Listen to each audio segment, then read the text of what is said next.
दोस्ती कहा जाता है कि दोस्ती दुनिया का सबसे अनमोल खजाना है।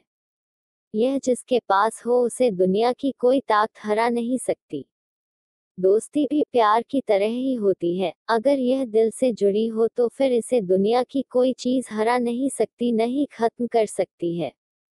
प्यार के बाद दोस्ती या प्यार से पहले दोस्ती आती है, यह तो एक अलग बात है, पर आप जिसको ज्यादा महत्व देते हैं वही पहले है। मैं तन्हा ऐसा ही मानता हूँ, बल्कि कोई भी रिश्ता वही पहले है जिसे आप महत्व देना चाहते हैं या देते हैं। पर मैं फिलहाल दोस्ती पर लिख रहा हूँ, तो बाकियों की कहानी फिर कभी। दोस्ती एक ऐसा रिश्ता है जिसे आप खुद बनाते हैं, खुद ही आगे बढ़ाते हैं, खुद ही मिटा भी देते हैं। अब दोस्ती जरूरी नहीं कि तभी पक्की हो जब आप हमउम्र हो, यह किसी से भी हो सकती है, कभी भी हो सकती है। यह कहानी भी ऐसे ही दो दोस्तों की है।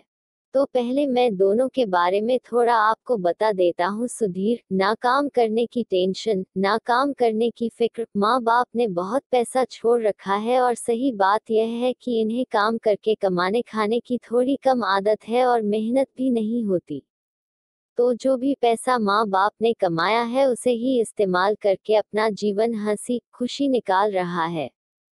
दूसरा रघु, पढ़ा लिखा पर कोई नौकरी देने को तैयार नहीं। माँ बाप दोनों ही भगवान को प्यारे हो चुके हैं और जिंदगी से लड़ने के लिए छोड़ गए रघु को। इन दोनों की दोस्ती की भी अजीब कहानी है। इन दोनों की दोस्ती रेड लाइट पर हुई थी। जब एक बार सुधीर अपनी कार से रात को ज्यादा पीकर रेड लाइट पर ही सो गया था, तब रघु ने उसे होश दिलाया, उठाया, और उसी दिन से सुधीर जब भी उस लाइट से गुजरता रघु से मिलकर जाता था। ऐसे इनकी दोस्ती ना जाने कब जान से प्यारी हो गई, पता ही नहीं चला। अब आपके दिमाग में एक सवाल और होगा, ये रघु ज्यादातर रेड लाइट पर ही क्यों मिलता है? अरे भाई, यह भिखारी है जो और 4-5 लोगों के साथ मिलकर यह काम करता है और अपना और अपने साथियों का पेट भरता है। एक दिन सुधीर ने रघु से कहा, यार रघु, मैं बहुत दिनों से एक बात कहना चाह रहा था तुमसे, सोचा आज कह दूं। रघु, सुधीर, जानता हूँ तू क्या कहना चाहता है, यही ना कि मैं यह सब छोड़ दूं और तेरे साथ रहने लगूं। रघु, हाँ, इसके अलावा कोई भी बात मान लूंगा, तू एक बार बोल। सुधीर, मेरा मन है कि हम दोनों एक साथ पार्टी अटेंड करें, खूब नाचेंगे और पिएंगे। रघु, वैसे तो मैंने कभी पी नहीं, तुझे पता है, और यह डांस पार्टी वगैरह भी अच्छी नहीं लगती, पर तू कहता है तो तेरे साथ एक बार जरूर चलूंगा। पर कहते कहते रघु रुक गया। सुधीर भी समझ गया था कि रघु की यह किंतु परंतु पर क्या है। वह बहुत गरीब है और उसके पास ऐसे कपड़े भी नहीं है कि वह उसके साथ पार्टी में जा सके। सुधीर, यार अब पर के पर मत लगा। मुझे भी पता है कि तू क्या सोच रहा है। तू किसी बात की फिक्र मत कर, बाकी सब मुझ पर छोड़ दे। बस फिर क्या था, सुधीर रघु को अगली रात अपने साथ एकदम हीरो बनाकर कर ले गया और दोनों ने वहां खूब धमाल मचाया। रघु ने भी सुधीर के कहने पर थोड़ी पी ली थी और बहक गया था। पर दोनों ने खूब मस्ती की, खूब नाचे, और फिर सुधीर रघु से बोला, चल यार, आज तू मेरे घर चल, वहीं सो जाना। रघु, नहीं यार, आज मैंने तो बहुत खा पी लिया, पर ना जाने मेरे उन साथियों का क्या हुआ होगा। उन्हें आज भर पेट खाना भी मिला होगा या नहीं। मुझे अब चलना चाहिए। सुधीर के लाख समझाने के बाद भी रघु नहीं माना, तो सुधीर खुद ही उसे रेड लाइट पर छोड़ आया और जबरदस्ती उन सब के लिए खाना भी दे दिया। यहाँ रघु ने भी सुधीर की बात मान ली और सबको खाना बांट दिया। ऐसे ही कहानी आगे चलती रही और दोनों की दोस्ती गहरी होती गई। पर एक दिन सुधीर का एक आदमी रघु के पास आया और बोला कि सुधीर की तबीयत अचानक बहुत खराब हो गई है और वह आखिरी स्टेज पर है। उसकी दोनों किडनी खराब हो गई हैं ज्यादा शराब पीने से। रघु अस्पताल पहुंचा तो पता चला कि उसकी जान बचाई जा सकती है अगर किसी की किडनी उसकी किडनी से मिल जाए। रघु के टेस्ट कराने के बाद पता चला कि रघु की किडनी सुधीर की किडनी से मिल रही है और रघु सुधीर के लिए जीवन दान बन सकता है।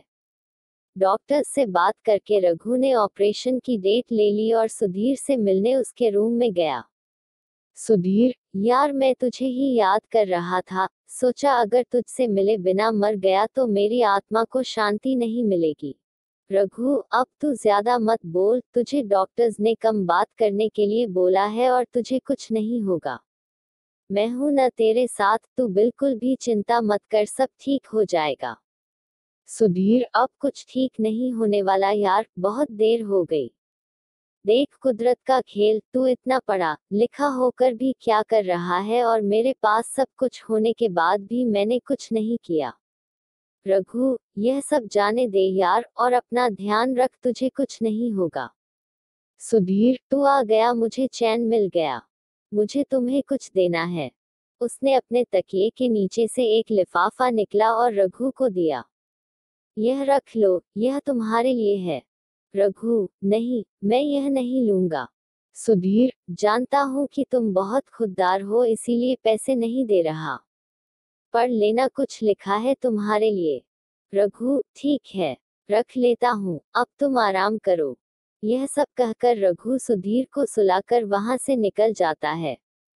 निकलते निकलते रघु को बहुत देर हो जाती है। उधर जाकर पता लगता है कि आज रेड लाइट पर रह रहे लोगों को पुलिस ने निकाल भगाया है और आज उनको खाना भी नसीब नहीं हुआ। यह बात रघु को हिलाकर रख देती है और रघु सोच में पड़ जाता कि अगर एक दिन में इन लोगों का यह हाल हुआ है तो अगर मैंने ऑपरेशन कराया तो ये सब तो भूखे ही मर जाएंगे। रघु अपने दिल पर पत्थर रख लेता है और ऑपरेशन वाली डेट पर नहीं जाता।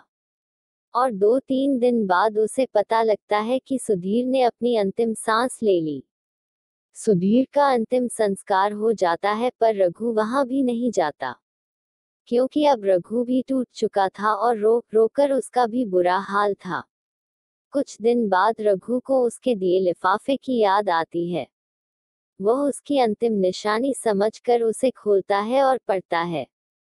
कैसा है मेरा खुददार दोस्त, मैं जानता हूँ कि तू मुझे बहुत प्यार करता है और ना जाने क्यों मुझे ऐसा लग रहा है कि तेरी किडनी मेरी किडनी से मिल जाएगी और तू अपनी किडनी मुझे दिए बिना नहीं रहेगा।